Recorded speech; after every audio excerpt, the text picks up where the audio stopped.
दोस्तों सब्सक्राइब कीजिए हमारे चैनल को फ्री में और बेल आइकन दबाइए टेक्निकल वीडियो सबसे पहले देखने के लिए।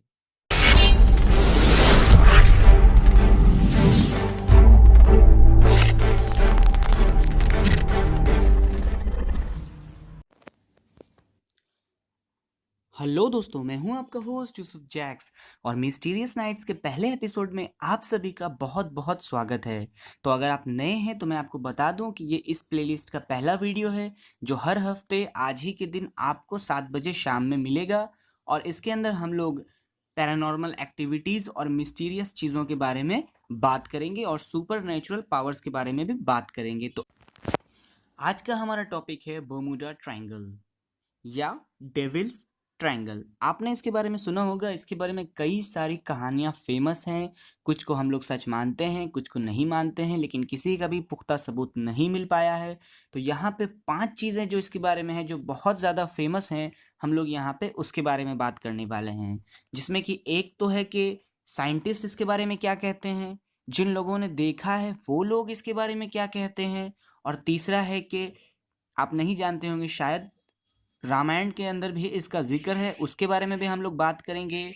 चौथा, कुरान के अंदर भी इसका ज़िक्र है, हम लोग उसके बारे में बात करेंगे। और कुछ लोग जो और कुछ अंग्रेज़ हैं जो अटलांटिस गाँव के बारे में बात करते हैं, मानते हैं कि वो शहर सच में था, उस पे भी हम लोग बात करेंगे, वो भी इससे जुड़ी हुई है।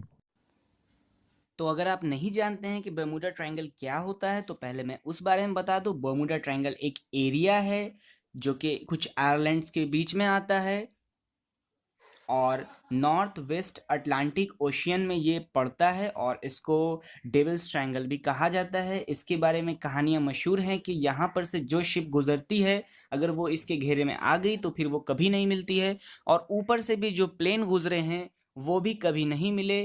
और भी बहुत सारी कहानियां हैं, हम लोग यहाँ पे उसके बारे में बात करने वाले हैं।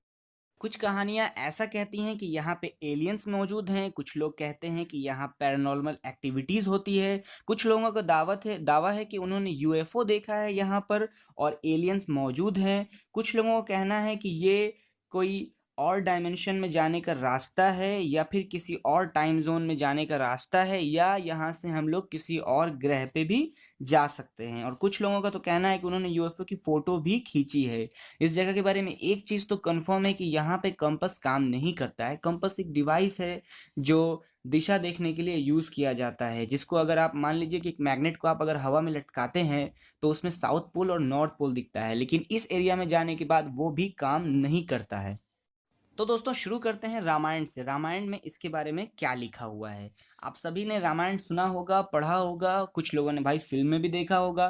तो एक सीन तो सबने देखा था कि जब हनुमान जी जा रहे थे सीता मैया से मिलने के लिए, कंफर्म करने के लिए कि वो वहाँ हैं या नहीं, और उनको श्रीलंका में बताने के लिए कि राम जी आ रहे हैं सेना लेकर के आपको बचाने के लिए। तो उस टाइम आपको याद होगा कि वो जब चल रहे थे तो उन्हें एक राक्षसनी मिली थी, जिसका नाम था छाया ग्रही, जो अपनी ओर उनको खींच रही थी आसमान से, क्योंकि उसके अंदर कुछ इलेक्ट्रोमैग्नेटिक पावर थी जिसकी वजह से वो नीचे खिंचा रहे थे, और फिर उन्होंने उसका वध कर दिया। तो एक कहानी रामायण की ये कहती है कि उसकी एक बेटी भी थी जो डर के किसी और ओशियन में भाग गई, लेकिन ये नहीं कहा गया है कि एग्जैक्टली वो अटलांटिस ओशियन में उसी जगह पे गई और वो ही बर्मुडा ट्रायंगल है। और स्टोरी है रामायण के अंदर इसी के बारे में, मतलब इससे जुड़ी हुई, जिसमें क्या है कि आप जानते थे कि रावण जो था वो राक्षस था और उसे शिव जी से बहुत सारी पावर मिली हुई थी, जिसमें से कुछ पावर ऐसी थी कि वो उसे इमोर्टल बनाती थी। उसके नाभि में एक नगीना जड़ा हुआ था, एक मणि जो कहिए कुछ था, पत्थर, जिसकी वजह से वो अमर था। तो जंग के दौरान भी उसकी काफ़ी मदद हुई उसकी वजह से। तो फिर उसने उसे कहीं रखा था और उसकी वाइफ जो जानती थी मंदोदरी की वो कहाँ है, वो वहां पर गई थी। तभी शिव जी साधु का भेष लेकर के वहां पे उसके पास गए और उससे भीख में वो मांग लिया और उसने उन्हें दे दिया। उसके बाद क्या किया, उन्होंने शिव जी ने हनुमान को दे दिया और हनुमान जी को कहा कि जाओ पानी में फेंक दो, क्योंकि ये पृथ्वी पे जमीन पे रहने लायक चीज नहीं है, क्योंकि ये बहुत ज्यादा पावरफुल है। तो उन्होंने पानी में फेंक दिया। तो कुछ लोगों का ऐसा कहना है कि शायद वो ही बर्मुडा ट्रायंगल है, लेकिन फिर भी कोई कंफर्म उससे भी नहीं है कंफर्म न्यूज़ कि हाँ वही है, वहीं पे गया है। अब बात आती है कुरान की। कुरान में भी इसका ज़िक्र है कि हाँ, कुरान में इसका कंफर्म जिक्र है 10वां से लेके 14वां पारा के अंदर इसके बारे में एक्सप्लेन किया गया है।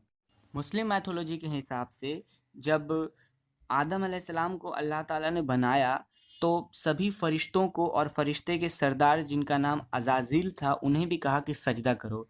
तो सब फरिश्तों ने सजदा किया और अज़ाज़ील ने कहा कि नहीं, मैं सजदा नहीं करूँगा क्योंकि ये मिट्टी से बना है, इसे मैंने बनाया है, तो फिर मतलब मैं कैसे सजदा करूँ? तो अल्लाह ने कहा कि करो और उसने कहा कि नहीं करेंगे। तो अर्शे इलाही पर कुछ लिखा हुआ था जिसमें से एक लाइन था ला इलाहा इल्लल्लाह मुहम्मदुर रसूलुल्लाह और दूसरा लाइन था कि अल्लाह की जो नाफरमानी करेगा उस पे अल्लाह का गज़ब नाजिल होगा, यानी कहर नाजिल होगा। तो फरिश्तों ने अज़ाज़ील को समझाया कि ये तुमने क्या कर दिया, अब अल्लाह का गज़ब नाजिल होगा, यानी अल्लाह ताला नाराज़ हो गए हैं तो अब सज़ा मिलेगी। तब अज़ाज़ील ने कहा कि घबराओ नहीं, जो कुछ होगा हम अपने ऊपर ले लेंगे। तो उसने तो ऐसा कह दिया था और वो ऐसा कह के फंस गया। उसके बाद अज़ाज़ील को फरिश्तों के सरदारगिरी से निकाल दिया गया और उसे उसका पोजीशन भी छोड़ना पड़ा। अज़ाज़ील को एक नया ओहदा मिला इब्लीस नाम का, जिसे हम लोग आज के टाइम में शैतान से भी जानते हैं। शैतान और भूत दोनों अलग-अलग चीज़ है, दोनों को कंबाइन करने की ज़रूरत नहीं है। और उसके बाद फिर इब्लीस नीचे ऊपर ज़मीन पर और आसमान में आना-जाना करते रहता था। और जब नबी करीम सल्लल्लाहु अलैहि वसल्लम यानी कि जो प्रॉफिट हैं मुस्लिम लोगों के, उनको जब ज़मीन पे उतारा गया, मतलब जब वो पैदा हुए, तो उसके बाद फरिश्तों ने खदेड़-खदेड़ के आग के हंटर से खदेड़-खदेड़ के इब्लीस को समंदर में ढकेल दिया कि अब तुम समंदर में ही रह सकते हो, तुम ज़मीन पर नहीं जा सकते हो।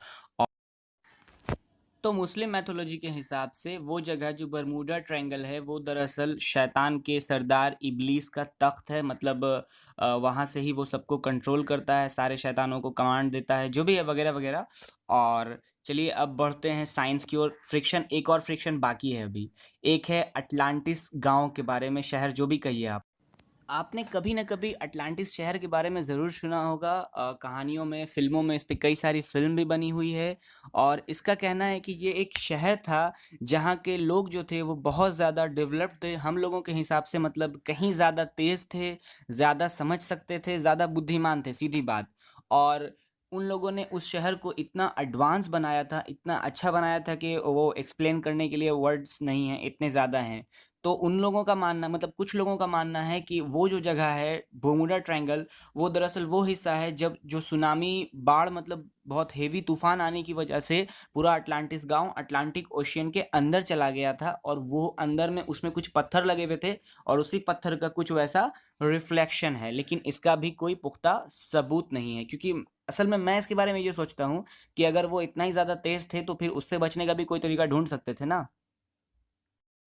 तो चलो भाई, ये तो थी सारी मैथोलॉजी वाली बातें, लोग मानते हैं ऐसा होता है। लेकिन अब बताते हैं इसके बारे में कि यहाँ कितने सारे एक्सीडेंट्स हुए हैं।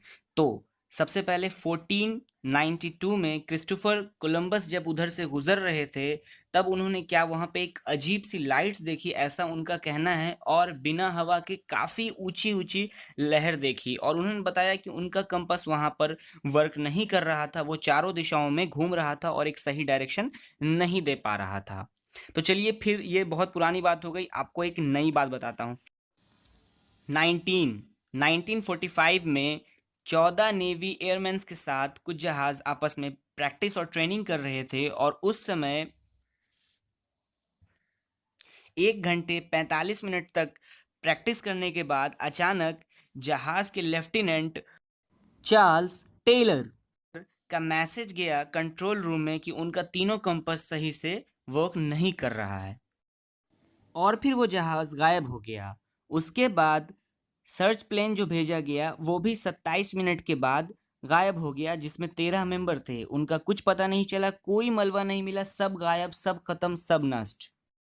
अगली स्टोरी जो है वो है यूएसएस साइक्लोप्स शिप के बारे में। 1918 में 309 लोगों के साथ वो शिप जा रहा था बाल्टीमोर यूएस और रास्ते में बर्मुडा ट्रायंगल में फंस गया और लॉस्ट हो गया। आज तक उसका कोई पता नहीं चला। 1941 में यूएसएस साइक्लोप्स की दो और सिस्टर शिप्स भी वहां पर गायब हो गई।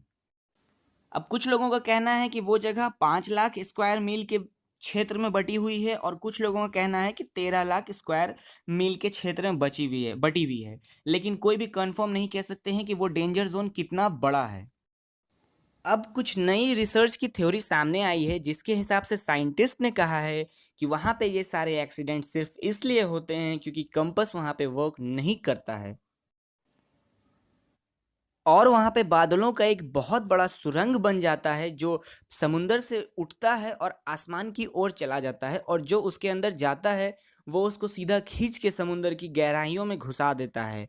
और वहाँ पर वो जो तूफान होता है वो एक इलेक्ट्रॉनिक फॉग होता है, और जो वहाँ पे तूफान होता है वो करीब 273 किलोमीटर की स्पीड से होता है। और ये एयर बॉम्ब की वजह से होता है। एयर बॉम्ब और कुछ नहीं, एक बहुत ही ज़्यादा प्रेशर वाला बादल है, और बादल से जो हवाएं आती हैं वो काफ़ी ज़्यादा प्रेशर में होती हैं, जो कि समुंदर की लहरों को 45 फीट ऊंचा तक उठा देती हैं। और ये बादल का एक लार्ज पैटर्न भी आप इसको कह सकते हैं। अब कुछ साइंटिस्ट का कहना है कि यहाँ पे मीथेन गैस की संख्या बहुत ज़्यादा है, जिसकी वजह से ब्लास्ट होता है और शिप पानी की गहराई में चली जाती है। एक रिसर्च के हिसाब से यहाँ हर साल 4 प्लेन और 20 शिप गायब हो जाती है। दोस्तों, वीडियो यहीं पे खत्म होती है। आप कमेंट सेक्शन में जरूर बताइए कि आपकी इस बारे में क्या राय है, आप क्या सोचते हैं।